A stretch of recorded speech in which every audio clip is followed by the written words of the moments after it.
voir davantage de spectateurs, là les rangs sont pleins.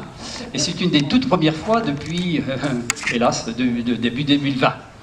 Donc j'ai d'autant plus plaisir à vous accueillir que, d'abord, Monique est une vraie fidèle parmi les conférenciers et conférencières des Amis de l'Université, car il s'agit aujourd'hui de la 4e conférence qu'elle nous donne depuis déjà 2018, si je ne me trompe pas.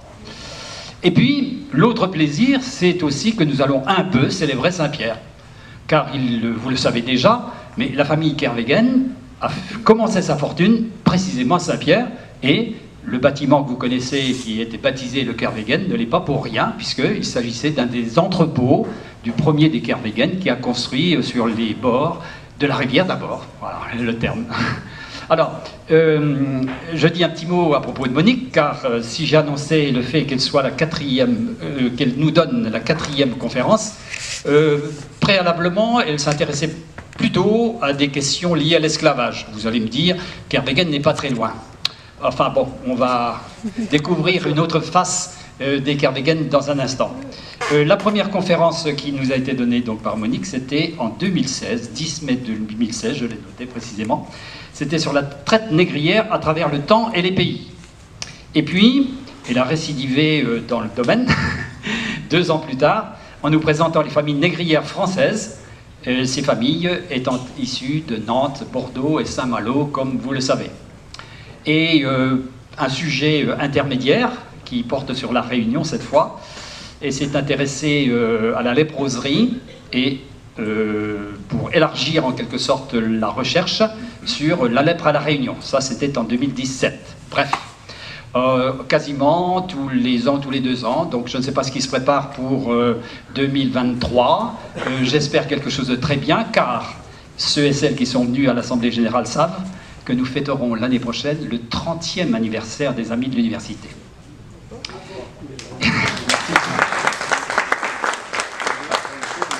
Et si j'évoque ce 30e anniversaire, ce n'est pas pour rien, parce que je remonte un peu en arrière, 20 ans en arrière, c'était en 2003, et nous avions déjà, aux Amis de l'Université, mis en place pour le 10e anniversaire, un mini-colloque autour de Kervegen.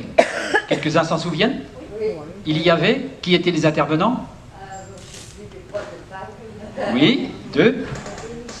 Ah, ben voilà que nous célébrons ici, en effet. Alors, en effet, il y avait Prosper Eve, qui a plutôt parlé enfin, qui a plutôt évoqué l'esclavage avec la famille Kervegen, bien sûr. Et puis Jean-François Géraud, qui lui s'intéressait beaucoup plus à l'aspect industriel et en particulier à toutes les usines sucrières et les recherches et trouvailles en quelque sorte de la famille. Tu vas sans doute nous en redire un mot tout à l'heure, Monique. Voilà. Et Ennis, qui a fait le tour de l'histoire de la famille de Kervegen, le Quat de Kervegen. Ennis, même, tu nous le rappelais tout à l'heure, avait été un émissaire en quelque sorte des Amis de l'Université, puisque, chose curieuse, la famille, les descendants de Gabriel, Robert et le comte Yves de Kervegen, pardon, je veux dire que les descendants ignoraient beaucoup de choses relatives à l'histoire des Kervegen, à la Réunion en particulier. Et nous avons invité donc Robert de Kervegen, le descendant qui est encore en vie, fils de Yves, et vraiment il est tombé des nues, hein, tu te souviens, Ennis? Il a découvert l'histoire de sa famille. Alors, je ne sais pas s'il y avait des secrets à cacher ou autre, mais bref, nous leur avons fait, parce qu'il est venu aussi avec sa sœur Isabelle, et nous leur avons fait découvrir justement qui étaient ces Rothschild réunionnais, puisque tu vas nous en parler tout à l'heure. Et je dois ajouter, quand on dit Amis de l'Université, ce n'est quand même pas pour rien, parce que justement, Robert et Isabelle gardent des liens de temps en temps, peut-être pas tous les ans, mais enfin bref, de temps à autre, par LinkedIn, nous communiquons. Et en particulier quand le bâtiment Kervegen a été remis en état, enfin bref, pour la destination actuelle des musiques, je leur ai envoyé une photo, tout ça. Ah, dites-moi le plaisir qu'on leur a fait quand même. Bon, voilà. Tout cela pour évoquer la famille Kervegen. Je n'en dis pas plus parce que la parole appartient évidemment à notre maître conférencière, Monique. À toi. Bon, je vais vous redire bonsoir tout d'abord, et puis surtout mon plaisir de vous voir aussi nombreux.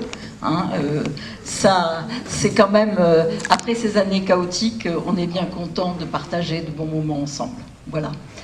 Je voudrais aussi remercier ceux qui étaient au début de la pelote, que moi je me suis contentée de faire défiler. Ben, bien sûr, monsieur Ennis Roquel, je le remercie beaucoup. Et puis, mon ami Yves Bosquet, des Amis d'Université, voilà. Et puis aussi, une dame que j'ai beaucoup appréciée, Madame Vendangeon, je ne sais pas si elle est là ce soir. Oui, bien sûr. Voilà, Madame Vendangeon, que j'ai beaucoup appréciée lors de sa présentation à Bel Air. Voilà, donc je vous remercie. Alors moi, je suis le bout de la pelote. Voilà. Merci d'avoir tiré ce fil. Alors, ce fil, en fait, quand je suis arrivée il y a 34 ans, ici à La Réunion, j'ai entendu d'emblée parler de familles de planteurs, etc., de l'histoire des planteurs, et je me suis dit, bon, je vais me pencher sur cette histoire. Et bien évidemment, il y a un nom qui est apparu tout de suite, hein, l'icône des années 88, quand je suis arrivée, comme aujourd'hui encore, hein, l'icône s'appelle, vous la connaissez tous et toutes, elle s'appelle l'icône des planteurs, de l'histoire des planteurs. Elle s'appelle Marie-Anne Thérèse Ombline Desbassins. Marie-Anne Thérèse Ombline Desbassins. Voilà. Alors, cette icône, elle est extrêmement changeante. Elle est aussi changeante que cette vue que nous avons, cette vue idyllique que nous avons de La Réunion vers les années 1800. Hein. Donc vous voyez, c'est le paradis. Hein. C'est une île paradisiaque, on y est bien, il y a tout ce qu'il faut. Hein. Il n'y a pas de prédateurs, animaux. Hein, les prédateurs, ils viendront, mais... Hein, voilà, c'est une image idyllique. Et puis, on tourne l'image, et là se présente le reste. Voilà. Et donc cette Ombline dont nous venons de parler, eh bien, elle aussi, suivant le moment où on l'analyse, donc à sa mort, on l'appelait la seconde providence. C'était quasiment une sainte. Hein. Suivant la vision catholique, c'était une femme d'une grande sainteté.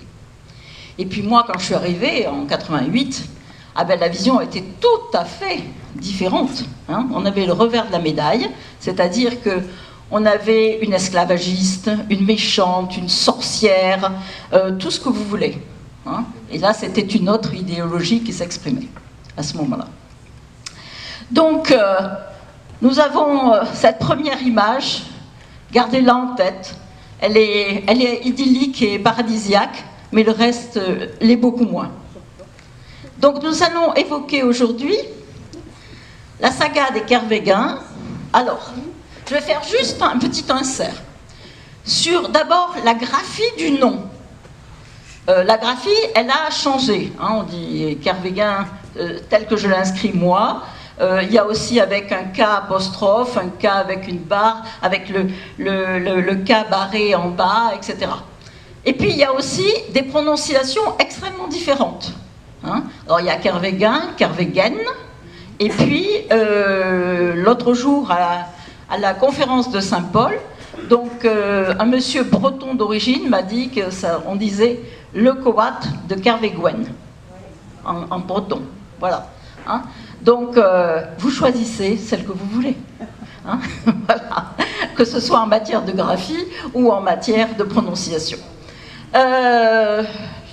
Donc, introduction sur la saga familiale des Kervegen ou des Kervegen, comme vous voulez.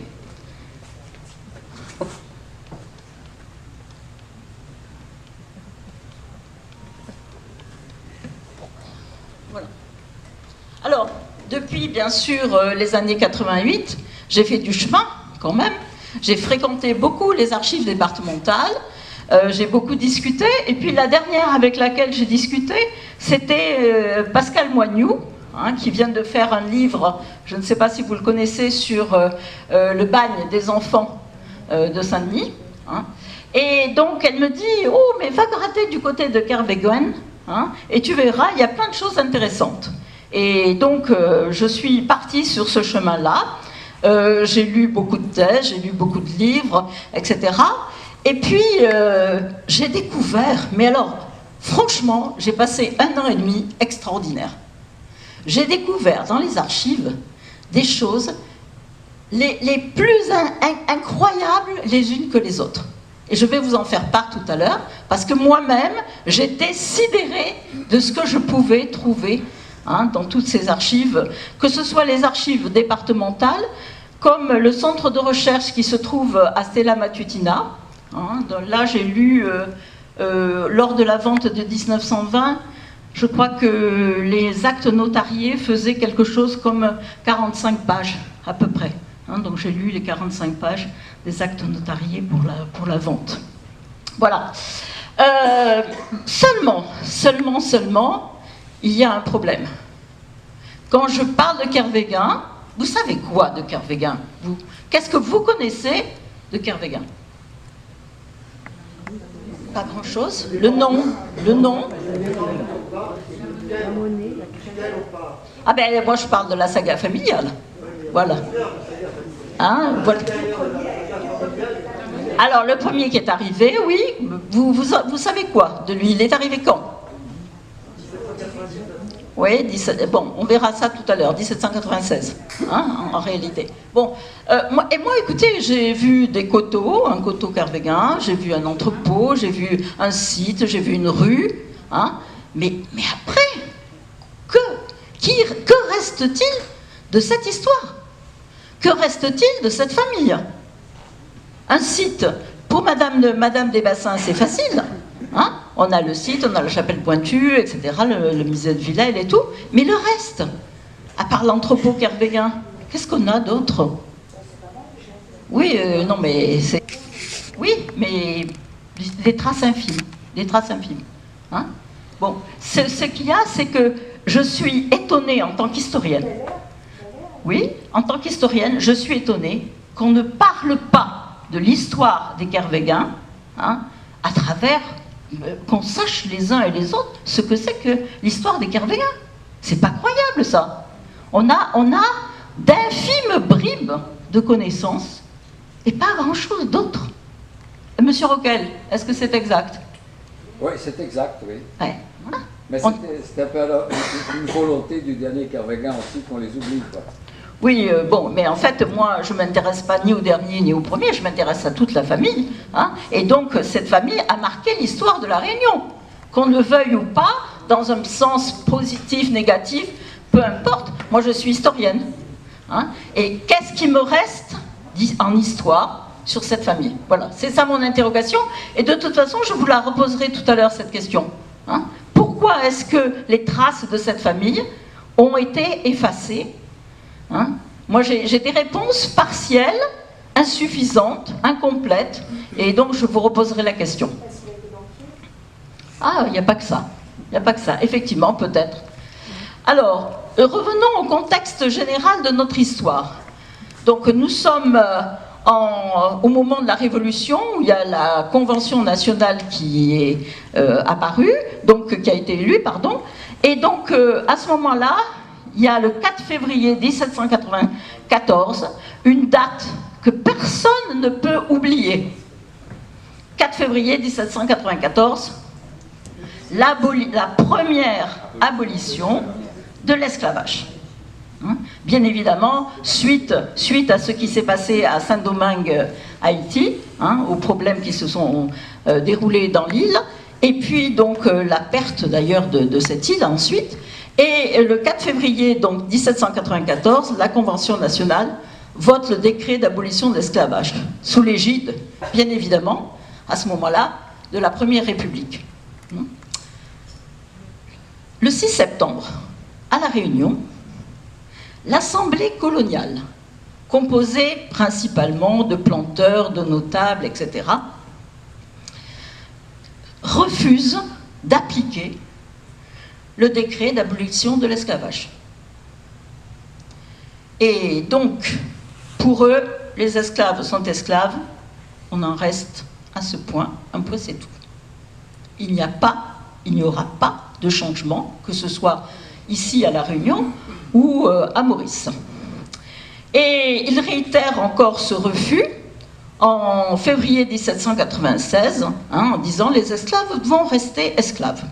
Donc, que fait la République? Elle envoie 2 commissaires, Bacot et Burnel. Ils vont comme en direction tout d'abord de Maurice, et bien évidemment, ils ne sont pas bien accueillis. Qu'est-ce qu'on fait? Que fait la caste? Parce que moi maintenant je les appelle la caste des planteurs. Que fait la caste des planteurs? Ils les prennent et les mettent manu militari dans le bateau, direction la métropole.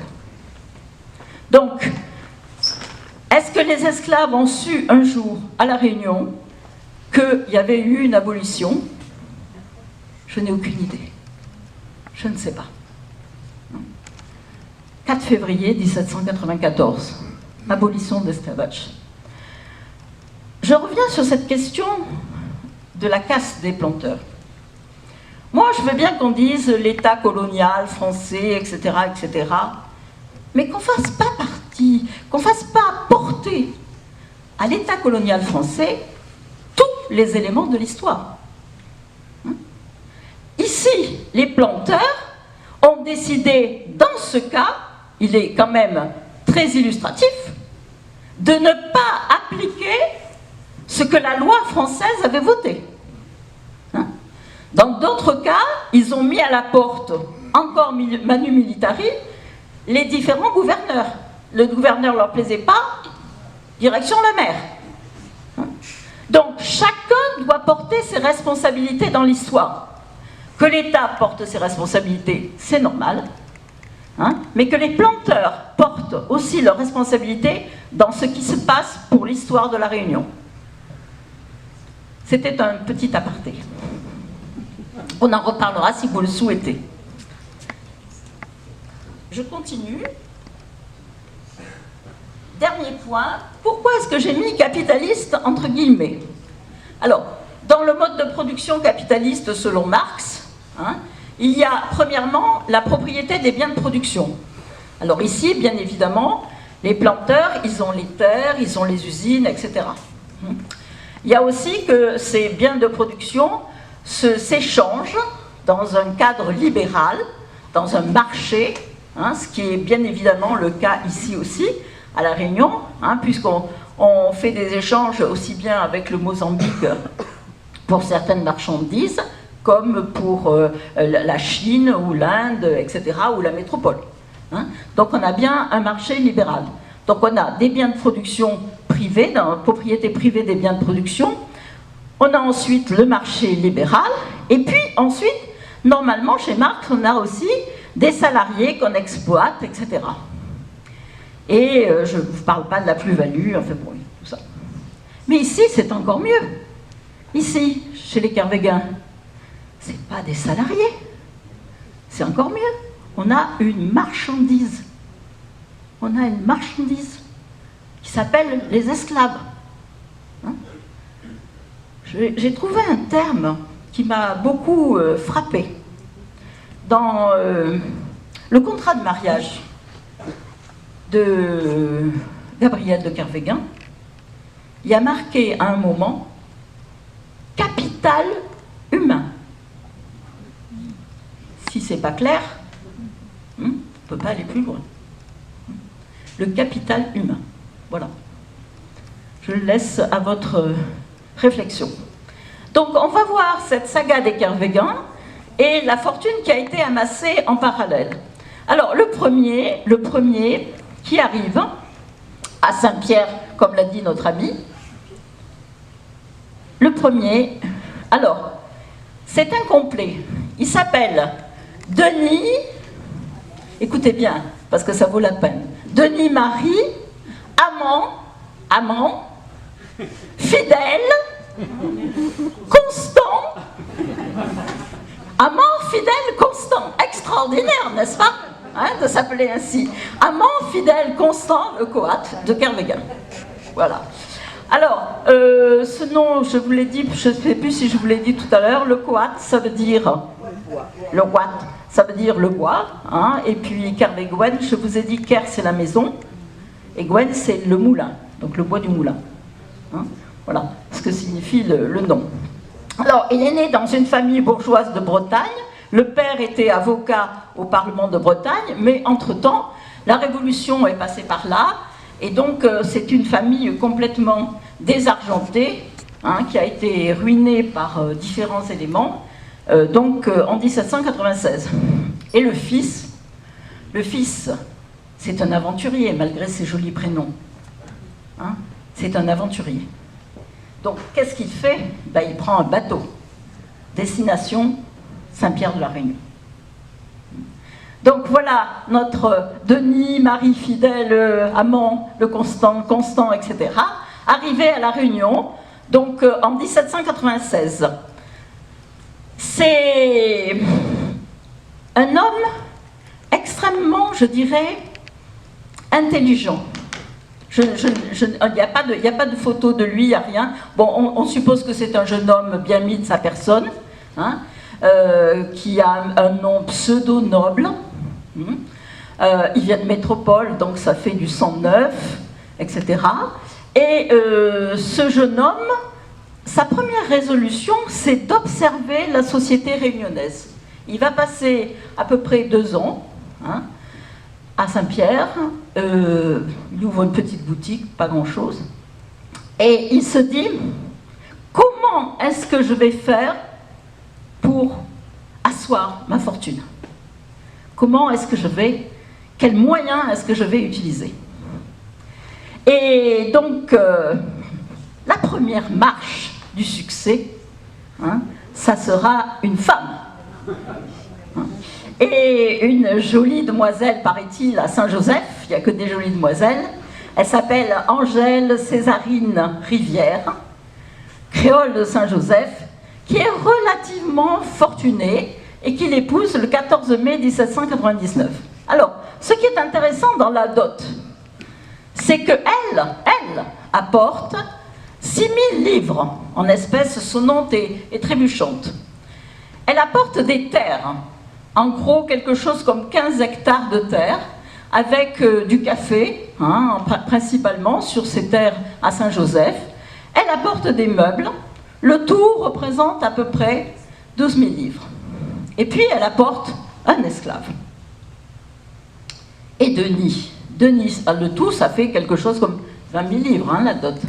Et Denis, qu'est-ce qu'il apporte? Lui, ah ben lui, c'est sûr, lui, beau jeune homme, fringant, etc., hein, qui apporte du sang neuf et tout. Oui, il apporte au mariage 1800 livres.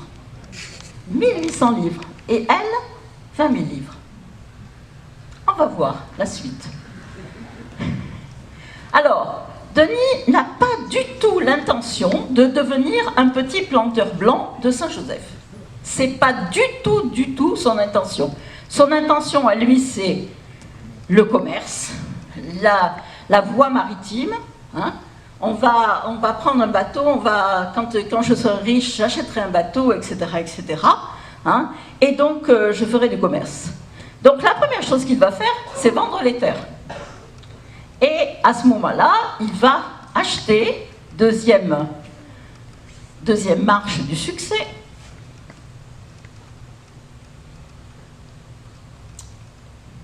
il va acheter un commerce de blé et de tissu à Saint-Pierre en 1804. Alors, c'est à la fois un commerce de gros et de détail. En particulier, le dimanche, quand tout le monde est réuni, vous savez, tout le monde vient à la messe le dimanche. Et donc, il en profite à la sortie de la messe pour faire une vente, comme ça, à Lancan. Alors, il vend des plumes d'autruche, il vend des tissus, il vend toutes sortes de choses. Hein, et du blé aussi, bien évidemment, des grains. Ça ne suffit pas. ça ne suffit pas à son ambition. Hein. Donc là, on est en 1804. Et il se dit, je vais poursuivre. Il fait venir de métropole un boulanger métropolitain, Zoreille, et ce boulanger, avec lui, il va créer la première boulangerie et minoterie, hein, quasiment proto-industrielle. Je dis bien quasiment. Hein, proto-industrielle de Saint-Pierre. Et donc, cette boulangerie va pouvoir fournir du pain non seulement à tout le sud, à Saint-Pierre et à tout le sud, mais aussi à une partie de l'ouest. Donc, troisième marche du succès, hein, la minoterie et la boulangerie de Saint-Pierre.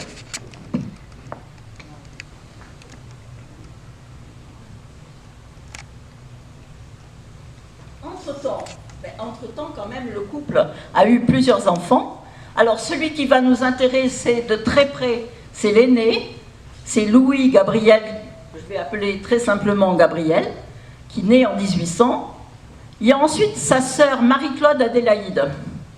Alors, les femmes, vous allez voir, elles sont de peu d'importance dans cette histoire. Ce sont des femmes, je n'ose pas dire marchepied, mais franchement, c'est pas grand-chose. Hein, voilà. Et vous avez aussi Augustin Charles Allemand, qui est un homme un peu, qui sera un homme un peu, qui va suivre son frère, hein, qui a pas une très grande responsabilité, ni une très forte personnalité. Et donc il y a deux enfants qui meurent à la naissance, comme c'était malheureusement le cas à ce moment-là.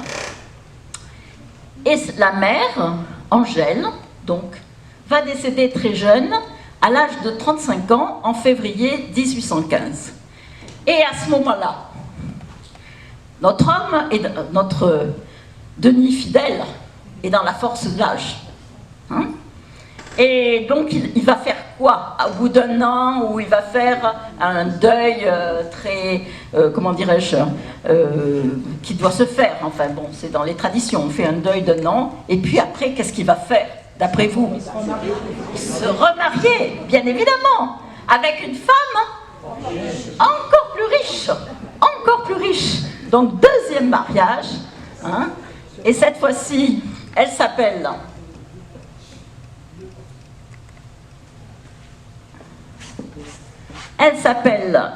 Marie-Geneviève Hortense Lenormand. Quatrième marche vers la fortune, 1816. Alors, celle-ci, elle a une dot très, très intéressante. Bon, déjà, vous avez vu, elle a 20 000 livres en espèces. Hein, son nom est trébuchant. C'est quand même très différent des 6 000. Et puis, surtout, elle a hérité du domaine des casernes. Vous savez où se trouvent les casernes au-dessus de Saint-Pierre. Le domaine des casernes. À l'époque, il comprend 90 hectares de terre. Hein, c'est déjà un beau domaine. Hein. Et puis, il y a une sorte de palais, mais enfin une maison de maître très, très, très belle. Voilà. Donc, deuxième dot, 20 000 livres, le domaine des casernes à Saint-Pierre. Or, il va se passer ce qui doit se passer. C'est qu'il y a une mésentente très, très rapidement entre les enfants du premier lit, les enfants du second lit, et puis celle qui va être dans quelque temps la veuve. Donc, ce que fait à ce moment-là Denis, c'est qu'il va créer la maison Kervéguin et fils. Donc, et il va associer de façon très proche son fils aîné, donc Gabriel, à ses affaires. Alors Gabriel, il n'a pas fait beaucoup d'études, il a été éduqué ici. Hein, pas quelqu'un qui est parti, comme bien des enfants, il partait en métropole, etc. Donc lui, Gabriel, non, ça n'a pas été son cas. Et par contre, il est associé à son père et il comprend de façon très très rapide la façon dont il va falloir agir de façon capitaliste.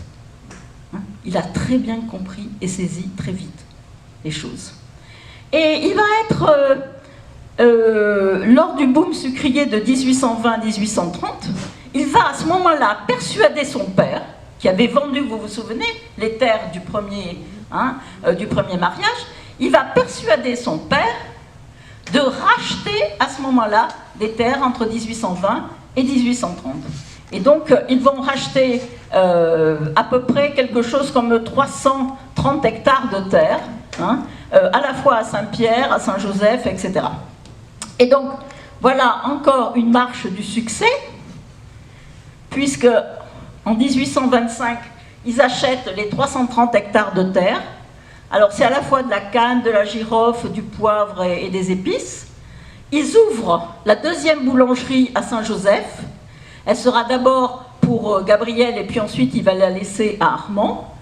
Et enfin, l'année suivante, en 1826, ils vont ouvrir les 2 premières sucreries. Caserne, bien évidemment, c'est au centre du domaine, hein, et puis Terre Rouge, et enfin acheter une très grande maison rue de l'Église.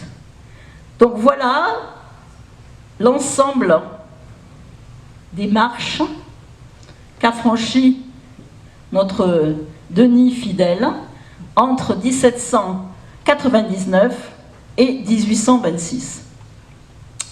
Or, le 14 janvier 1827, Denis meurt, et à ce moment-là, sa fortune est estimée, mais c'est une somme très basse, hein, sa fortune est estimée à 1 174 000 livres. 1 174 000 livres. Vous vous souvenez combien il avait amené de dot en 1799 ? 1800 livres. Hein ? 1800 livres. Donc, il a en 1826 1 174 000 livres. Alors, 50% sont des dettes commerciales, c'est-à-dire qu'il va être remboursé, hein, dans les années qui vont suivre. Mais il y a aussi les terres, il y a aussi les immeubles, il y a aussi ce qu'on appelle à ce moment-là les habitations. On ne dit pas plantation ici, on dit habitation. Et donc, et bien évidemment, qui ? Le capital humain, hein ? Les esclaves. Les esclaves. Donc, cette hypothèse basse, c'est pour les impôts, bien sûr. Hein ? Et donc, de 1800 livres à 1 174 000 livres, quelques années plus tard. Il a très bien travaillé.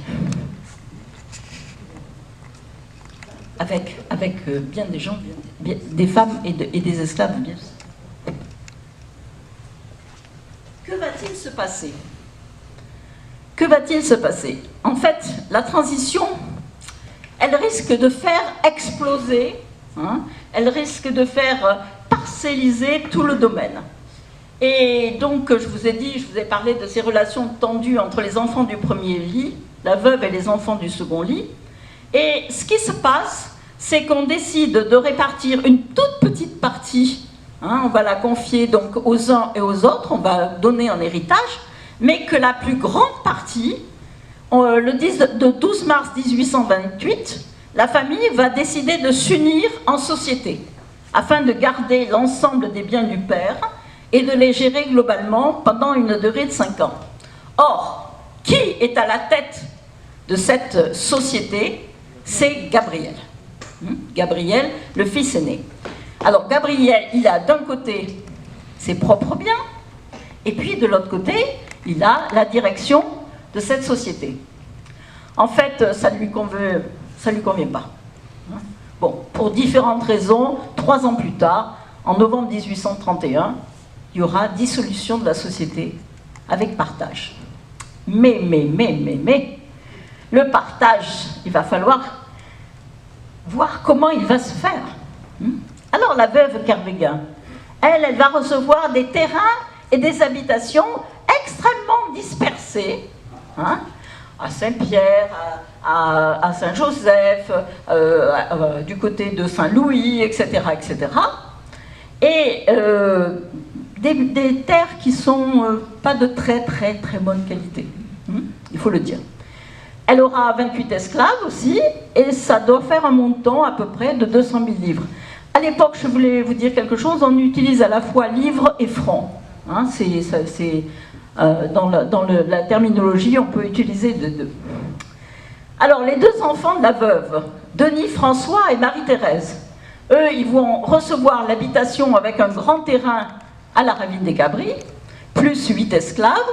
Gabriel, par contre, Gabriel va s'approprier le domaine des casernes.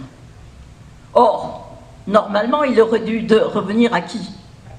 À la veuve. Hein, c'est elle qui l'a apporté. Hein.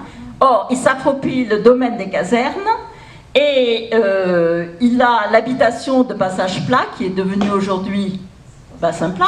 Hein. Et il a un terrain à Saint-Joseph, il a 19 esclaves, etc. Mais ce qui est important, c'est que lui, il a un ensemble, hein, qui fait un bloc, quasiment un bloc de bonne terre.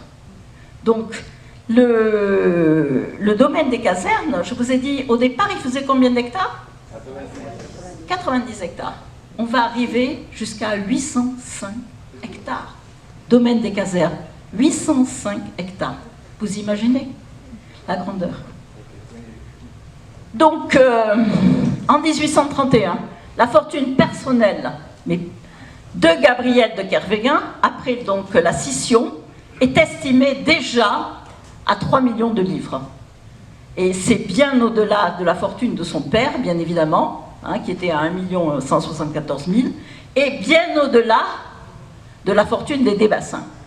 On va reparler de cette comparaison avec les Desbassins. Je vous ai dit, Augustin Armand, l'autre frère, lui, se tient toujours en retrait. Il va faire tandem avec Gabriel sur certaines affaires, et en particulier, ils vont créer une société donc maritime, et ils vont acheter leur première goélette en 1829. Voilà, donc on arrive à une nouvelle partie, parce que la scission est opérée avec la famille, et donc, ça y est, Gabriel de Kervégan est libre pour son envol capitaliste. Alors, Gabriel, c'est un capitaliste pur et dur. Il n'y a rien à dire sur ça. Hein. C'est quelqu'un qui va faire feu de tout bois. Il va s'emparer des terres comment? Alors, quand il y a un décès, hein, très souvent, veuves, etc., ou les enfants du veuf, sont prêts à racheter les terres. Deuxième tactique, il prête de l'argent, hein, à des planteurs en difficulté, et quand ils ne peuvent pas rembourser, bien évidemment, ils s'emparent des terres. Hein. Quand il y a des adjudications, quand il y a des faillites, etc., hein, il est toujours présent. Voilà. Donc, il va continuer. Hein. Il n'a pas de sentiment. Si vous voulez, il est un peu comme son père. Ce n'est pas un planteur. Ce n'est pas quelqu'un qui aime la terre. Hein. Je fais une différence entre, par exemple, des planteurs comme, je pense, Madame Desbassins aussi. Elle aimait sa terre, je pense. Hein. Bon, mais lui, la terre n'est qu'un moyen de faire autre chose. Je sais pas, il ne s'est jamais senti planteur. Peut-être qu'une des choses pour lesquelles il n'y a pas de trace de lui, c'est que justement, il n'avait pas cette mentalité. C'est peut-être une des possibilités, hein, qui fait qu'on ne l'a pas retenu dans l'histoire. Parce que ce n'est pas véritablement un planteur.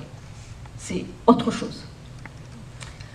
Donc Gabriel, il va épouser Anne-Marguerite Zacharine Cholbet, donc en 1831. Alors c'est pas une femme riche, contrairement à son père. Il ne fait pas fonctionner sa fortune de la même façon. Ils n'ont pas les mêmes armes. Hein.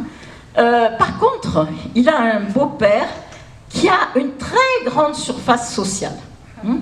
Donc là, ça l'intéresse, si vous voulez, hein, parce qu'il a un très grand entre-gens, ce beau-père. Et donc, c'est ça qui va le servir pour avoir des relations dans différents milieux. 2 enfants vont naître de ce mariage. Alors, le premier, Denis André, en 1833, et Marie-Angèle Emma, en 1835. Malheureusement, sa femme meurt à l'âge de 20 ans. À l'âge de 20 ans. Hein. Les femmes mouraient soit en couche, soit extrêmement jeunes, suite hein, aux accouchements, etc. Et contrairement à son père aussi, il ne va pas se remarier. Je pense que ça a dû le marquer, hein, il a dû se dire, pas de deuxième mariage, hein, j'ai déjà vécu ça avec mon père, je pense que cela suffit. Donc il va rester veuf tout le reste de sa vie. On ne lui connaît pas en tout cas d'histoire avec des dames, d'histoire connue avec des dames. Après les autres, on ne sait pas.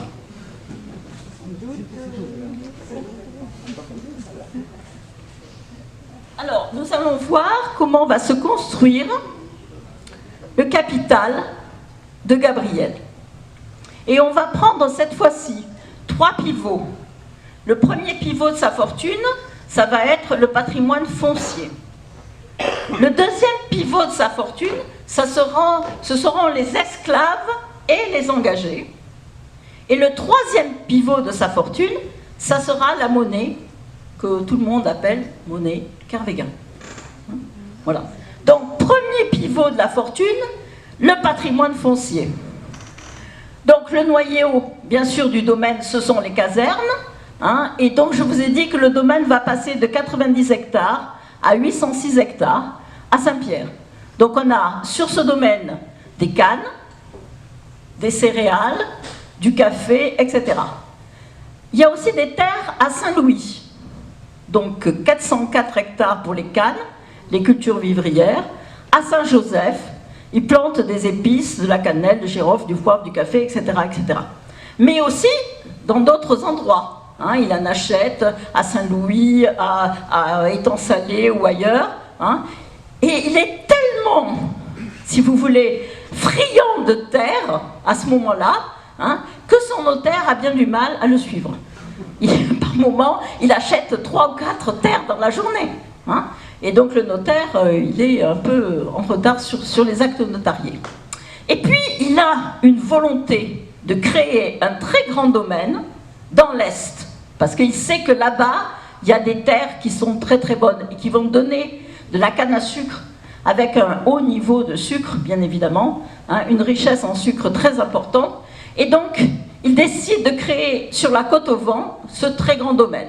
En 1853, avec 3 habitations qui font un total de 210 hectares. Alors, il y a d'abord Chamborne. Vous savez où c'est Chamborne? Oui, à côté de Saint-André, hein, sur le bord de la mer, de l'océan. Ensuite, il y a Grande Rivière Saint-Jean. Vous savez où c'est? Oui, c'est dans le même coin, à côté de... entre, comment ça s'appelle, un peu avant Saint-André. Quartier français. Quartier français, voilà, merci beaucoup. Hein, et puis, la rivière Sainte-Suzanne, où il achète aussi 20 hectares. Alors, je vous ai dit comment sont acquises ces terres. Hein, vous le savez, par adjudication, lors de décès, lors de dettes, etc., etc. Alors, ces terres de l'Est, elles ont un rendement en sucre par esclave très élevé. Parce que Gabriel, c'est quelqu'un de très intelligent qui sait qu'il faut améliorer, hein, la culture de la canne. Et donc, il va passer par l'épierrage des terres, déjà. Hein. Il va faire venir du guano du Pérou, pour mettre comme engrais. Hein. Il va utiliser autre technique, le drainage. Et puis, il va utiliser, parce qu'aujourd'hui on parle de permaculture, on parle de réutiliser les déchets dans l'agriculture, etc. Hein. Et bien lui, il a quelque chose, il invente quelque chose qui aujourd'hui se reviendrait, si vous voulez, dans ces façons nouvelles de cultiver. Il va faire remettre dans la terre les détritus d'une plante. Est-ce que vous connaissez cette plante? Ambrevade. Hein? Alors, cette plante, donc, on la remet, ça fait du phosphore, et ça enrichit la terre, et en même temps, on donne aux esclaves les pois d'Angole. On donne à manger aux esclaves les pois d'Angole. Donc, les terres, bien évidemment, sont pourvues de sucreries. Alors, vous avez sur les 20 ans, les sucreries qui fleurissent dans chaque domaine. Alors, on avait vu combien de sucreries au départ? Souvenez-vous, combien on avait? 2. Une, c'était Une aux casernes et l'autre Terre Rouge. Ok? Donc, avant la mort de Denis en 1827, hein, on a 2 sucreries. Ensuite, elles sont 11 en 1850, de Langevin à Montcaprice, que vous connaissez tous, à Étang-Salé, aux casernes ou dans l'Est. Donc, on a 11 sucreries en 1850. En 1860, Gabriel atteint 25% de la production totale de sucre avec 16 usines. Donc, il produit à lui tout seul un quart du sucre de l'île. Et il produit en plus un tiers du rhum de l'île. Donc, on l'appelle, bien évidemment, le roi du sucre et du rhum. Hein? Donc, premier producteur de sucre, premier producteur de rhum. Et il a donc là aussi modernisé les sucreries. Madame Vendangeon nous a montré des traces, hein, des batteries Gimard, c'est bien ça, hein, que nous avons à Bel Air. Et ensuite, il achète des pompes à vapeur, il fait venir des machines d'Angleterre, etc. Hein, et à ce qui serait aujourd'hui l'équivalent du Salon de l'agriculture à Paris, hein, il présente ses produits, il y a vraiment à la fois la quantité, mais aussi la qualité des produits. Donc, le roi du sucre et du rhum, il est devenu, en 30 ans, non seulement le premier propriétaire foncier de l'île, hein, avec en gros, entre 8000 hectares de terre et de forêt, mais aussi le premier propriétaire foncier de toutes les îles françaises à ce moment-là, en 1860. Premier propriétaire foncier. Donc, dans les colonies, il n'y a pas d'équivalent de Gabriel de Kervegan. Hein, c'est extraordinaire. Le premier pivot, donc la fortune, le patrimoine foncier. Deuxième pivot de cette fortune, nous avons dit les esclaves et les engagés. À la mort de son père, il avait hérité de 31 esclaves. En 1836, on en trouve déjà 415 à Saint-Pierre, 136 à Saint-Louis, etc., etc. Donc on a déjà en 1836 783 esclaves. Il va très bientôt dépasser le millier d'esclaves. Donc en 1841, il en possède plus de 1000, dont 840 dans les 2 domaines de Saint-Pierre et de Saint-Joseph. Et en 1844, il atteint le chiffre de 1140 esclaves. Alors en gros, c'est 3 quarts d'hommes, hein, et 1 quart de femmes. À titre de comparaison, Madame des Bassins n'avait que 406 esclaves. 406, hein, par rapport à lui qui en a en 1844 1140. Il a quand même senti le vent tourner. Il se dit à partir de 1844, un jour ou l'autre, il y aura une véritable abolition de l'esclavage. Hein? Donc ça ne va pas tarder, ça est 1848, comme vous le savez tous. Hein? Et donc il se dit, je vais faire venir avec mes bateaux des engagés indiens. Donc à partir de 1830, à Saint-Pierre, il est le premier propriétaire à faire venir des engagés indiens. À l'époque, je crois qu'ils sont 17, hein, qui arrivent d'Inde avec un contrat, etc. Dans le contrat, il y a marqué qu'ils doivent manger du riz, donc on doit acheter non seulement, bien évidemment, la nourriture qu'il faut pour les Indiens, hein, puisqu'il y a marqué dans leur contrat qu'ils doivent manger du riz, et il y a un tissu, il y a en fait tout un tas d'éléments. Et donc, les premiers arrivent à Saint-Pierre. Ensuite, il va en faire venir, avec un deuxième voyage, il en fera venir d'autres qui vont travailler dans les sucreries. Que ce soit à Saint-Louis ou à Saint-Pierre, hein, il y aura d'autres engagés indiens qui vont arriver avec les bateaux de Kervegan. Et à ce moment-là, à la fin, finale, à 3500 engagés indiens, en 1860. Il se dit, bon ben, on va continuer le système. On va prendre des engagés chinois. Aïe, aïe, aïe, aïe, aïe.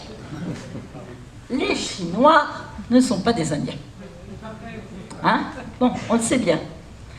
Les Chinois, ils ne sont pas là pour être engagés esclaves. C'est clair. Pour eux, c'est clair. Donc, quand ils voient qu'on les considère comme des esclaves, qu'on les fait travailler 16 heures par jour, qu'ils ont comme commandeurs des métis ou des Africains, hein, ça, ce n'est pas possible pour les engagés chinois. Ils ne subissent pas ce genre de choses.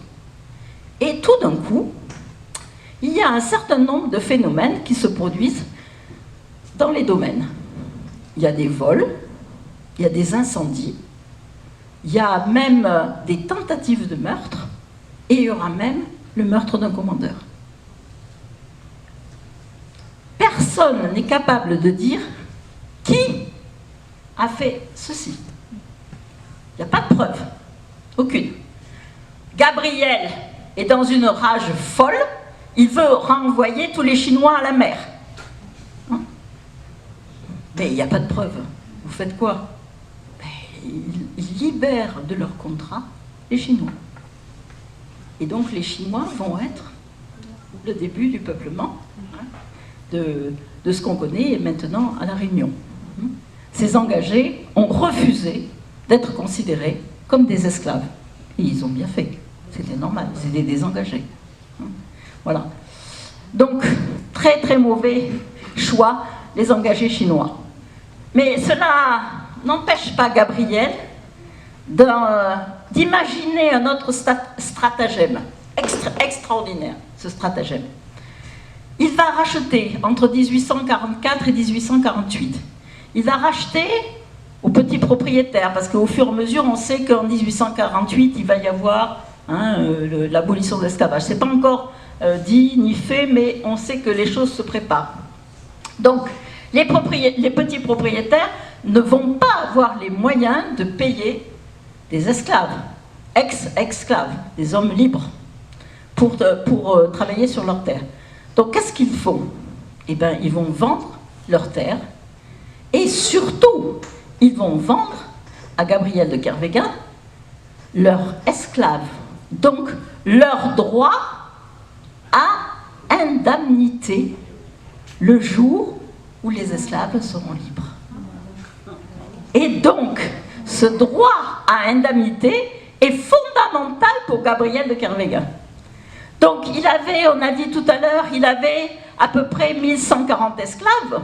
Hein, lorsqu'il va racheter au fur et à mesure les esclaves et les terres des petits propriétaires, eh ben, il va arriver à la somme de 1187 esclaves, donc ça veut dire 1187 droits à indemnité.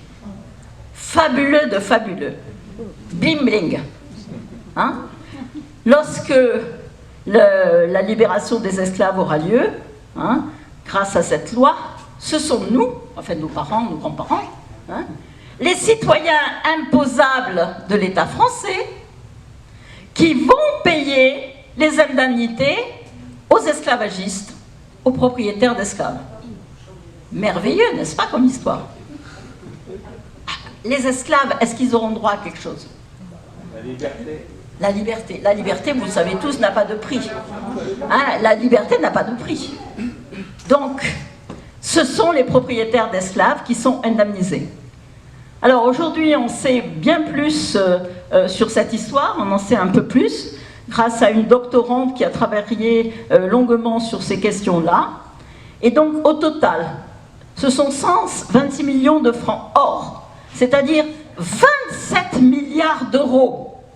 Imaginez, 27 milliards d'euros qui sont déversés aux esclavagistes des Antilles, Guyane, Sénégal et Réunion. 27 milliards d'euros. Alors, on a dit, Gabriel, il en a combien de droits à indemnité? 1800, je ne sais plus combien. Hein, 1000... c'est moi je m'y perds aussi, excusez-moi. Ouais. 1787. On est bon? 1787 droit à indemnité.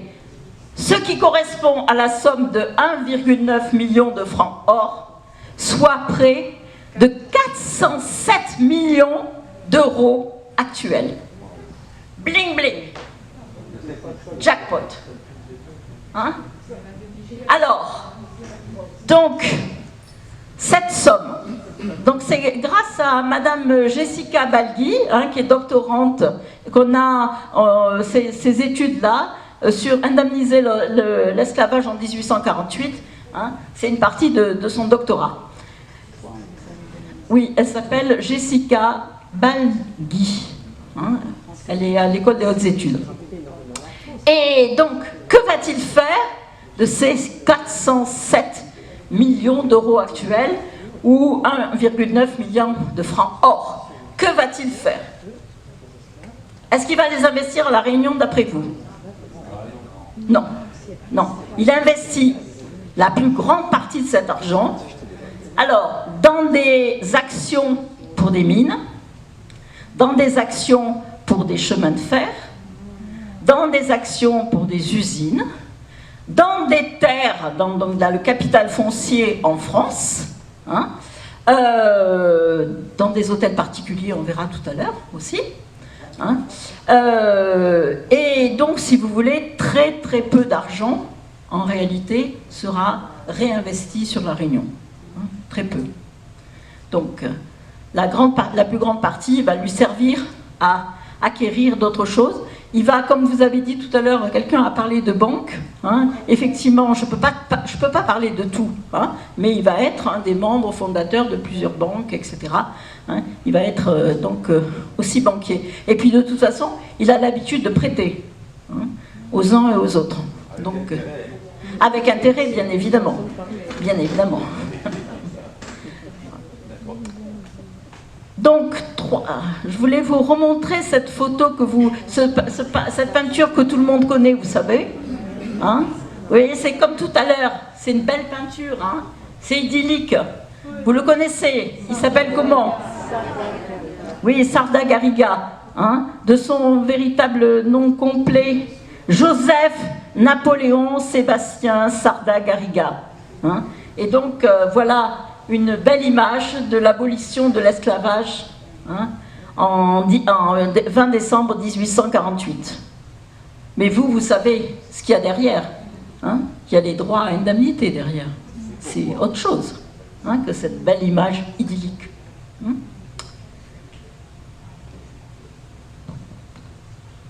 Dernière partie, dernier pivot.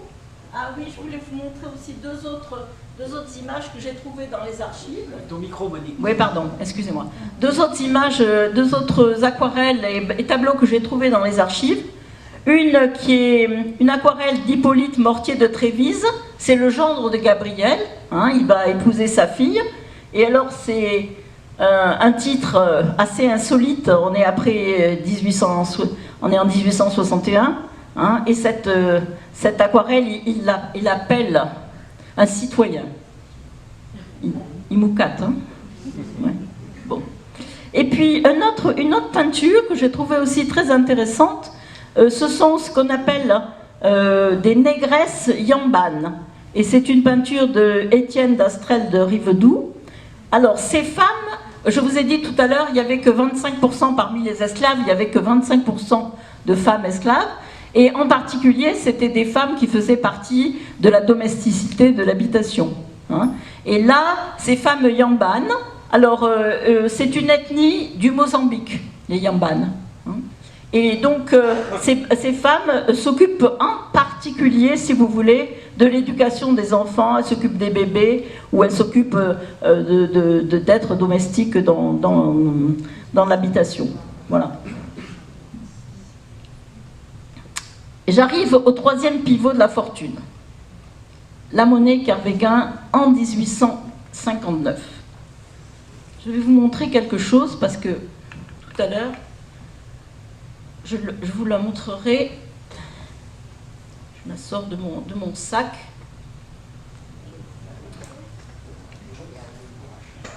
C'est quelqu'un qui me l'a prêté et je dois la lui rendre. Donc, la dernière et fantastique opération capitaliste de Kervéguen, hein, c'est qu'il va battre monnaie, lui, simple citoyen, à la place de l'État français. Ça, je crois qu'il y a peu d'exemples, moi j'en connais pas d'autres. Je ne sais pas si quelqu'un connaît un autre exemple où un citoyen va battre monnaie à la place de l'État. J'en connais pas. Bon. Donc, pourquoi est-ce qu'il y a un déficit de liquidité à La Réunion? C'est assez simple à comprendre. On va acheter des esclaves, hein, donc il va falloir payer en monnaie sonnante et trébuchante. Hein. On va acheter du riz, on va passer des contrats, etc. En Inde ou en Chine ou ailleurs, il va falloir payer. Donc il y a beaucoup d'argent, hein, en espèces qui sort de La Réunion et qui va être investi ailleurs, qui va partir dans d'autres territoires. Et l'argent qui est normalement à la suite des ventes de sucre ou des ventes de produits tropicaux, de café, etc., ces ventes vont se faire en métropole. Or, l'argent, est-ce que de métropole, il va être complètement réinvesti et revenir à La Réunion? Non. Hein? L'argent, il est bien évidemment, en grande partie, il reste en métropole ou ailleurs. Ce qui fait qu'on est en manque de liquidité complet ici à La Réunion. On a une très grave crise concernant les liquidités. Alors, ce que va imaginer Gabriel de Kervéguen, c'est qu'il va aller de la monnaie, il va acheter de la monnaie démonétisée, des kreuzer autrichiens, des pièces de vin kreuzer autrichiens, hein, et cette monnaie démonétisée, par miracle, il arrive bien évidemment à la faire rentrer à La Réunion, et douaniers ne voyant rien, hein, bien évidemment. Donc, cette monnaie, elle est en métal argent. Et il y a 60% d'argent, 57% d'argent, mais quand on va la mettre sur le circuit monétaire, en réalité, les gens vont dire ah ben, c'est l'équivalent de 1 franc argent. Hein? Donc lui achète des monnaies au poids en Autriche qu'il fait rentrer à La Réunion. Hein? Et donc ces monnaies auront comme valeur, en réalité, au fur et à mesure de leur fonctionnement, elles auront comme valeur 1 franc argent. Alors, l'autre jour, quand j'étais donc à Saint-Paul, il y a un monsieur qui très gentiment m'a prêté un kreuzer. Alors, il est démonétisé, vous ne voyez peut-être pas, mais il a un trou au milieu. Hein? Et ce monsieur a trouvé, donc il cherche, vous savez, avec un appareil, là, il cherche les métaux, hein, il a trouvé aux Roches Noires. Il a trouvé cette monnaie aux Roches Noires et elle est de 1858. Voilà. Hein? La preuve, elle est ici. Hein? Voilà. Les kreuzer autrichiens qui vont servir de monnaie à La Réunion pendant de longues années. Alors, bien sûr, au départ, il dit que c'est pour donner à ses engagés, hein, et que comme ça, ils vont acheter dans les magasins bien sûr, de Kervéguen, hein, ils vont acheter les produits et tout ça, mais en fait, comme il y a tellement un manque de liquidité, les monnaies vont se répandre, et puis il y a des petits malins qui vont aller aussi en Autriche en acheter d'autres. Hein. Et alors, au départ, il y en avait 227 000, et il se trouve que quelques années plus tard, il y en a 800 000. Oui. Là, il faut aussi ajouter, je pense que tu vas le dire, oui. Il y a un cas dessus. Alors, celle-ci n'a pas de cas. Voilà, celle-ci n'a pas de cas, elles ne sont pas toutes avec un cas dessus. Hein, voilà. Donc, mais celle-ci est une authentique en tout cas, hein, mais elle n'a pas le cas dessus. Par contre, il y a un monsieur qui m'a dit qu'il en avait une avec un cas dessus. Voilà, mais je ne l'ai pas vue. Ah non, je ne l'ai pas vue. Donc, cette monnaie, bien évidemment, va circuler, hein, et donc cela va rapporter, bien évidemment, beaucoup d'argent. C'est un succès, un très grand succès. Alors, en mai 1879, la République française, quand même, se réveille, et elle impose le franc comme seule et unique monnaie de la Réunion, et elle ordonne aux Kervéguins de racheter la leur. Alors ils disent, mais c'est pas possible, nous on en a amené que 227 000, il y en a 800 000. On leur dit, non, quand même, faut pas exagérer, hein. Bon, vous allez payer 800 000 francs, ils ont gagné tellement plus avec cette monnaie, cette opération, voilà. Donc, les trois pivots, je vous ai parlé des trois pivots. Le pivot du patrimoine foncier, le pivot des esclaves et des engagés, et le troisième pivot, celui de la monnaie. Alors, je ne vais pas vous parler, hein, je n'ai pas le temps, des 5 magasins, des sociétés, la société maritime, des actions, des rentes d'État, des crédits aux particuliers, etc. etc. Donc tout ça, hein, étant sonnant et trébuchant. Voilà. Les derniers feux des Kervéguins sur l'île en 1860-1920. Le 4 mars 1860, Gabriel de Kervéguin meurt à Paris dans un accident de calèche. Il sort du ministère de la Marine. Il était allé négocier au ministère de la Marine la possibilité de créer à La Réunion un grand port. Et ce grand port, lui souhaitait bien évidemment qu'il soit où? À Saint-Pierre. Donc, il a même prêté un peu d'argent, hein, pour commencer les travaux. La ville de Saint-Pierre n'a pas vraiment beaucoup de moyens, donc elle investit un tout petit peu, mais elle n'a pas les moyens, hein, pour ce port. Et donc, il est allé au ministère de la Marine pour négocier avec l'État, hein, le fait de pouvoir construire ce grand port à Saint-Pierre. Ça l'intéresse bien évidemment au premier chef, hein, mais c'est aussi intéressant pour la ville de Saint-Pierre d'avoir un grand port.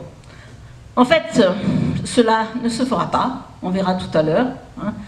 Et à ce moment-là, quand il meurt en 1860, sa fortune, vous vous souvenez, son père, c'était combien?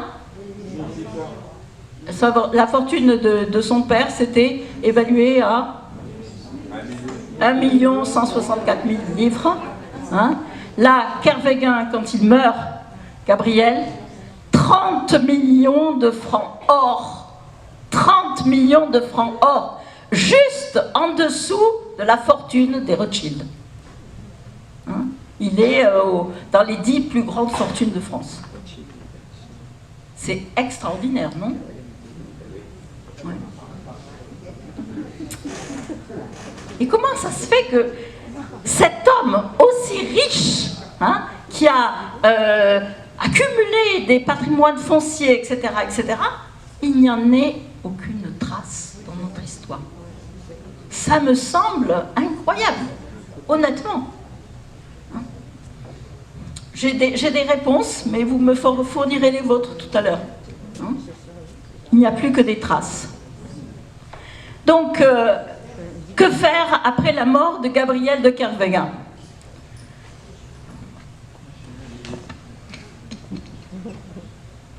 Donc, nous avons dit tout à l'heure qu'il a eu 2 enfants, Denis André et sa sœur, Marie-Angèle Emma.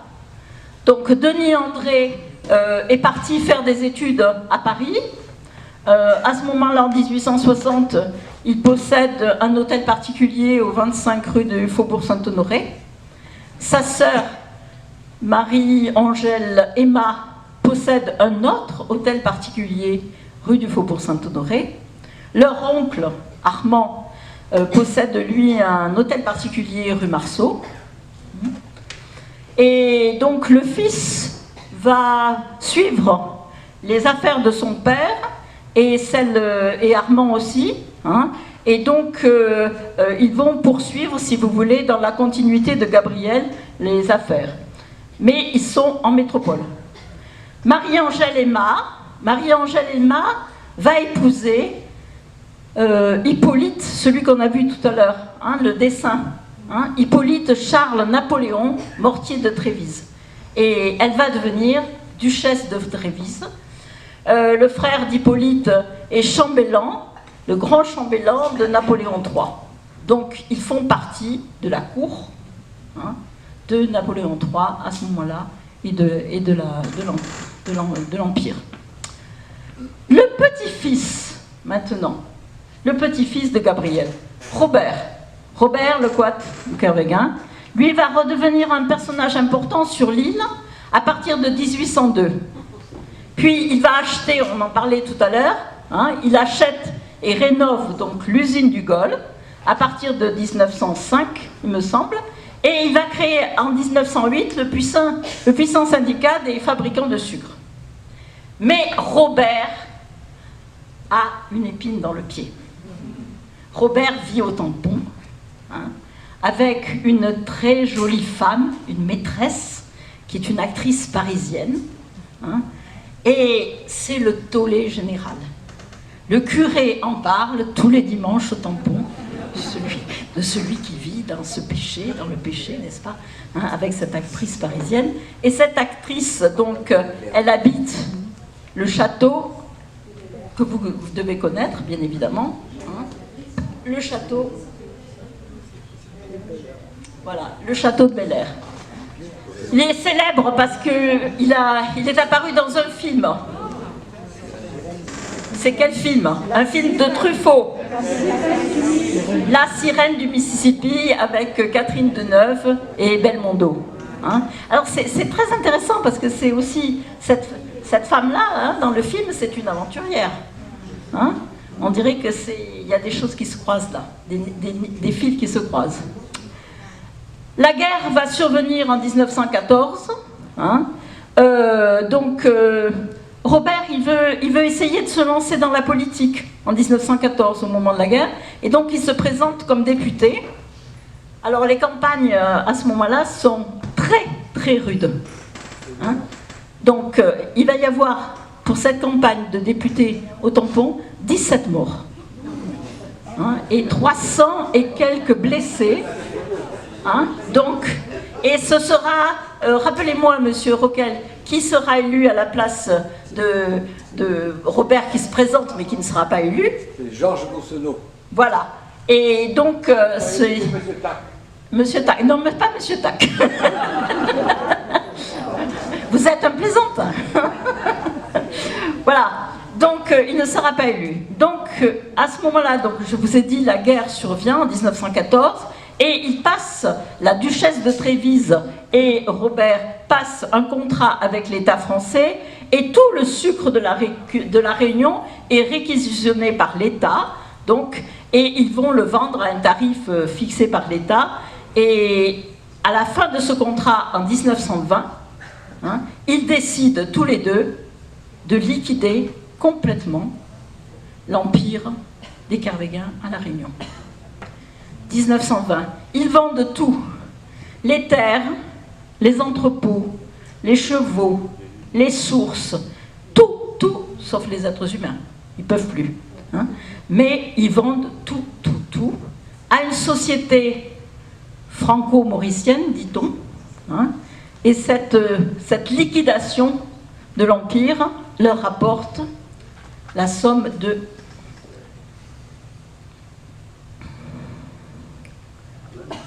12 millions de francs or. 12 millions de francs or, tout est liquidé. Alors, cette liquidation, en fait, à la société franco-mauricienne, elle va ensuite parcelliser, hein, toutes les terres. Elle va, bien évidemment, ce seront les familles comme les Canabadis, hein, qui vont racheter une partie des terres, les Avril, hein, qui vont racheter une partie de ces terres, etc. Hein. Donc, en ce qui concerne l'Est, les Nilameyons vont acheter durant ce 19e siècle pour les Kervégans. En guise de conclusion, on va passer du domaine économique au domaine politique. Gabriel n'a pas tout réussi. Et en particulier, il était très ami avec les gouverneurs, hein, surtout Hubert de Lille, avec les grands ministres à Paris, etc. Mais en fait, l'opposition politique, elle viendra principalement à Saint-Pierre, de son demi-frère. Vous vous souvenez, hein, le deuxième mariage, hein. Donc le demi-frère, qui s'appelle Denis François de Coite de Kervegan, et qui va lui vouer une haine sans fin, et qui va faire tout ce qu'il peut pour mettre des bâtons dans les roues de Gabriel. Et en particulier, le jour où il sera maire de Saint-Pierre, hein, il va empêcher Gabriel, par exemple, Gabriel a pris ses aises dans la ville de Saint-Pierre, hein, il laisse les déchets, enfin, etc., et tout ça. Bon, et lui va mettre des obstacles. Alors, bien sûr, Gabriel va se défendre. Hein, et comme il a les avocats dans sa poche, donc il va perdre, la ville de Saint-Pierre va perdre les procès. Mais il n'empêche, pourquoi est-ce que ce demi-frère, lui voue une haine sans fin? Il a été spolié, mais complètement spolié, hein, au moment de l'héritage, c'est clair. Et donc, il ne peut pas, surtout, il ne peut pas encaisser, entre guillemets, que le domaine des casernes soit revenu à Gabriel. Hein, ça, c'était pas possible. C'était le domaine de sa mère. Donc, il ne peut pas. Hein, c'est pas possible. Donc, 1800... Voilà, vous avez une peinture qui est au musée Léon Diax, parce que donc Denis François a épousé Adèle Ferrand, qui est peintre, hein, et cette Adèle Ferrand a fait de nombreuses peintures, de nombreux dessins, qui se trouvent aujourd'hui au musée Léon Diax, et vous pouvez aller les voir, hein, c'est assez intéressant. Voilà. Et donc, il sera maire de Saint-Pierre, je vous ai dit, de 1851 à 1853. Il sera contraint à l'admission au moment du coup d'État de Napoléon III. Mais quand sa femme, Adèle Ferrand, va disparaître, il va épouser une femme encore plus riche. Hein, donc, une des plus riches héritières de Lille, Augustine Mottet de Narbonne. Quant au projet du port de Saint-Pierre, même s'il a été repris par la ville, ce sera... Voilà. Il y a peu de choses qui restent en ce qui concerne. Et pour ce qui concerne cette question finale, pourquoi cette famille a-t-elle disparu de l'histoire de la Réunion et pourquoi toutes traces ont-elles disparu du paysage réunionnais? Voilà. Je vous remercie.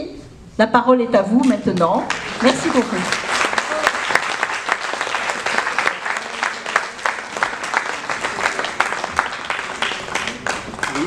Pascal, si vous pouvez remettre le micro. Top, top, top. Ah, ça y est, c'est bon.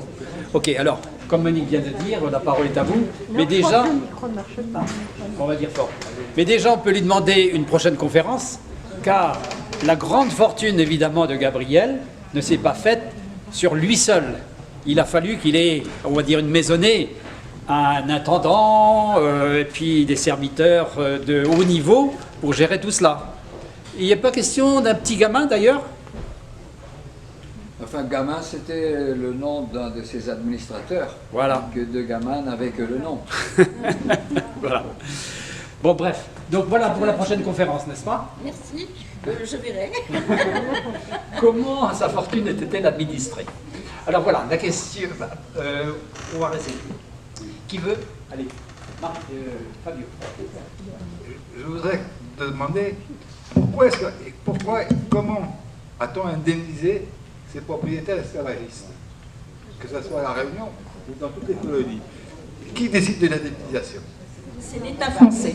C'est l'État français Mais qui... l'État français, c'est nous, c'est les députés. Hein. Oui, c'est le député, bien sûr. C'est une majorité qui décide. Oui, oui, ça. oui. On n'a rien là-dessus? Non. Moi, j'ai pas creusé la chose, excuse-moi. Pour l'instant, je ne sais pas plus que ça, mais c'est l'État français qui a voté l'indemnisation. Ça, c'est clair. Je me permets de... Puisque vous posez la question, il y a eu des recherches dessus, oui, il y a des ouvrages qui ont paru sur la question.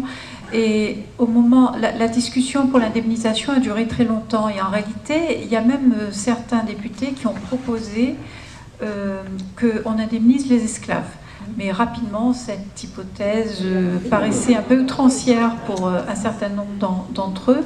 Et ce qu'il faut savoir, c'est que le montant de l'indemnité n'a pas été le même pour chacune des colonies. Et le travail que vous citez de la doctorante, en fait, a fait l'objet maintenant d'une publication conjointe avec le CNRS. Et sur Internet, si vous cherchez indemnisation des esclaves, vous tombez sur ce site où vous avez propriétaire par propriétaire, ou en tout cas porteur de bons par porteur de bons, vous avez tous les montants exacts de ce qui a été reçu par chacun. Effectivement, Gabriel est celui qui, de tout l'outre-mer, de toutes les colonies françaises, a reçu le plus, mais derrière les banques. Voilà.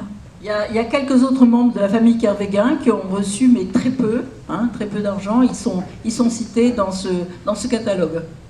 Alors je voulais faire un petit peu l'avocat du diable, parce que lorsqu'on dit qu'on a indemnisé les propriétaires, ça peut paraître absurde. Mais en réalité, le mot indemnisation n'est pas un bon mot. En réalité, l'argent que le propriétaire a reçu, c'était un rachat. Parce qu'un esclave est un outil. C'est lui qui a 20 esclaves, ce sont 20 outils desquels il sera privé le 21 décembre 1848. Donc on a repris les outils. Ils se sont vus sans leurs outils. Donc on leur a donné une indemnisation par rapport à ça. Juste un petit détail. Beaucoup de petits planteurs, comme nous a dit Madame Brissot, étaient en difficulté. Et comme on avait distribué des bons par rapport au nombre d'esclaves, c'est-à-dire telle famille en avait 10, d'autres 20, 12, bon. Gabriel va racheter ces bons, il va proposer, écoute, je te donne 100 francs. Et comme le gars, il était dans le besoin, il vendait. Et finalement, c'est après l'abolition qu'on va fixer 711 francs par tête d'esclave. Donc là, il a eu une plus-value considérable. 1787 droit à indemnité de Gabriel de Kervéguin. Oui, qui d'autre? Une question? Je repose la question, comment est-ce que vous expliquez qu'il n'y ait pas de traces? Moi, j'ai des réponses, mais j'aimerais bien que vous me disiez si vous avez des réponses sur cette question-là. Alors, on va aller à la source encore. Ennis a une explication. Je suis désolé. Le dernier des Kervéguin, donc Robert, il a essuyé plusieurs revers avec le curé du Tampon et avec Madame de Verne. Bon, ils avaient essuyé quand même un échec avec la monnaie qui a été retirée parce qu'ils se disaient responsables de 227 000 mais pas de 800 000. Et puis Madame Brissot nous a très bien expliqué l'élection de 1914 qui est restée à travers la gorge de Robert, qui s'est présenté sur une étiquette royaliste. Donc ce Robert de Kervéguin-là, qui a décidé de quitter l'île de la Réunion définitivement, n'a pas laissé derrière lui le moindre bibelot. Donc il en voulait fortement aux politiques réunionnais, et il a voulu qu'on oublie le passage de la famille. Donc c'est grâce d'ailleurs aux amis de l'université que nous avons pu obtenir quelques photos et quelques renseignements importants. Vous voyez, quand on a, je dirais, des preuves historiques, c'est pas pour autant, maintenant on sait vraiment beaucoup de choses sur les Kervéguin. C'est pas pour autant que le public va connaître cette histoire, que le public va intégrer cette histoire et que ça va se diffuser. Il y a un hiatus là, entre la connaissance historique qu'on a, nous, les historiens, et puis, ou les économistes, et puis ce qui se passe ensuite à travers l'histoire publique. Voilà. Il y a vraiment un hiatus. C'en est un bel exemple. Bon, alors je vais lui tendre le micro parce qu'il n'a pas l'air de se présenter, mais nous avons la chance d'avoir ce soir Oai Kwang qui nous a donné une excellente conférence la semaine dernière sur l'économie de la Réunion. Et peut-être, je ne sais pas, tu aurais un éclairage ou quelques éléments à nous fournir. Je précise au fait que les personnes qui avaient commandé avec Kwang les itinéraires, n'est-ce pas, c'est-à-dire en fait l'histoire de la famille de Kwang au Vietnam, et puis les migrations, les ouvrages ne sont pas encore arrivés à La Réunion, donc ils sont à disposition. On vous préviendra quand ils seront à notre disposition. Néanmoins, Kwang part devers lui le 4e tome de l'économie de La Réunion. Voilà, qui n'était pas là la semaine dernière. Donc pour ceux et celles qui voudraient se le procurer, notre homme, c'est lui.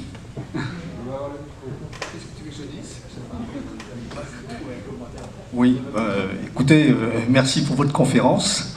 Je ne sais pas quoi dire. Je suis face à une historienne. Moi, je ne suis que économiste. Donc, vous êtes un excellent économiste. Ne faites pas le... Merci beaucoup pour le retour. Merci beaucoup pour le retour. Concernant, disons, l'absence que vous dites dans la mémoire des Réunionnais de Kervegen, je ne suis pas tout à fait d'accord. Parce que je crois qu'il faut distinguer deux choses. Une première chose qui sont les travaux d'historiens, d'étudiants, etc., qui ont été faits sur la famille Kervegen. Il y en a beaucoup. J'en ai lu pas mal lorsque j'ai écrit un certain nombre de livres. Et puis, ça c'est une chose qui existe. Il y a beaucoup de choses sur Kervegen et qui sont restées dans la mémoire des Réunionnais.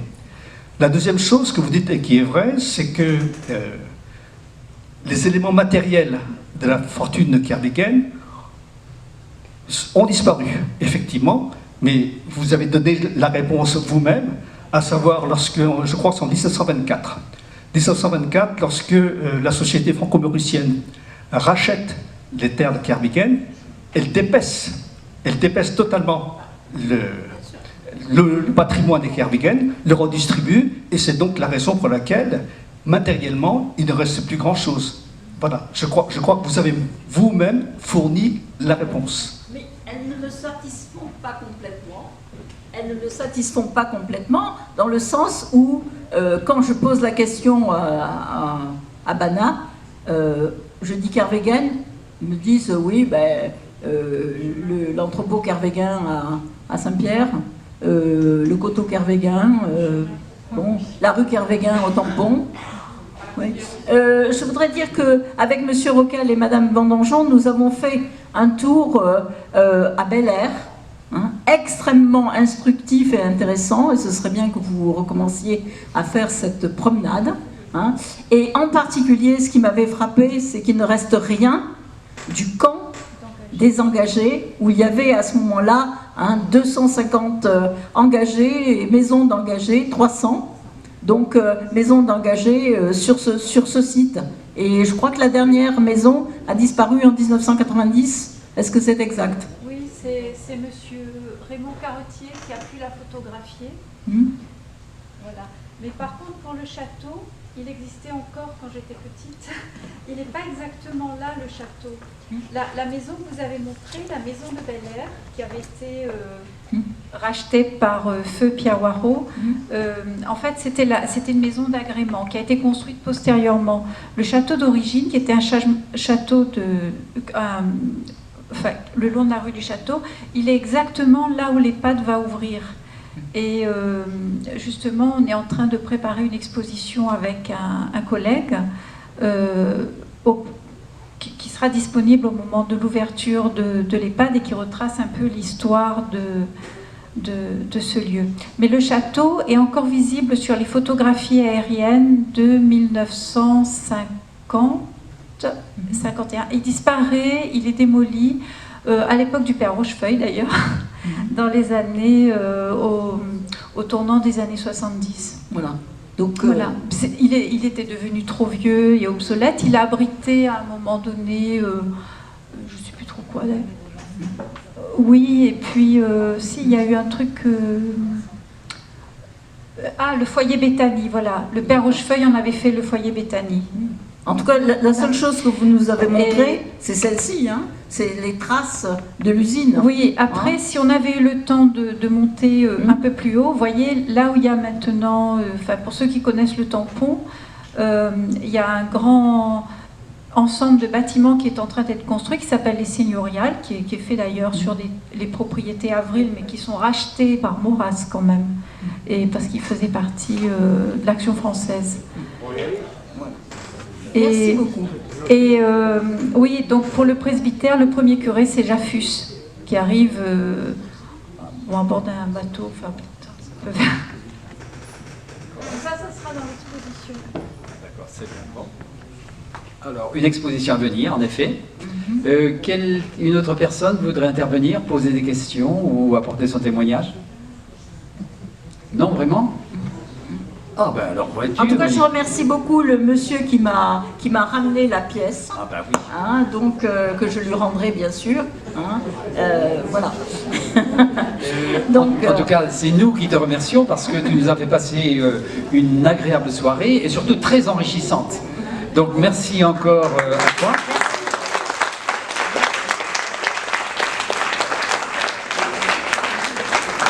Merci à vous qui avez été présente en grand nombre. C'est une des rares fois où, depuis 2020, où on frise les 100 personnes. C'est remarquable. Je ne saurais trop vous inviter à continuer à venir aux conférences que nous proposons. Et la prochaine sera le mardi 12 avril. Elisabeth, tu as distribué encore des programmes, je pense. Donc le 12 avril, ce sera sur le devenir du créole. Et en particulier, Daniel Lorette, donc, qui a enseigné comme collègue à l'IUFM, est en train de se demander si une nouvelle langue n'est pas en train de se créer, qu'il appellerait, je le mets entre guillemets, le fréole. Voilà. Donc c'est toute une réflexion sur d'où est venu le créole et surtout ce qu'il est en train de devenir. Je ne saurais trop vous inviter à suivre cette conférence. Et puis l'autre conférence qui apparaîtra pour quelques-uns un peu insolite, c'est le 26 avril sur la pratique du chamanisme et ses effets thérapeutiques. Voilà. En tout cas, ne manquez pas de dire autour de vous qu'aux amis de l'université, on prend du plaisir et surtout on acquiert des connaissances, ça rend intelligent en quelque sorte. Et pour cela, le mieux, c'est de pimenter son savoir et d'adhérer surtout. Voilà, merci, vous allez faire un petit tour sur le site. À très bientôt, bonne soirée.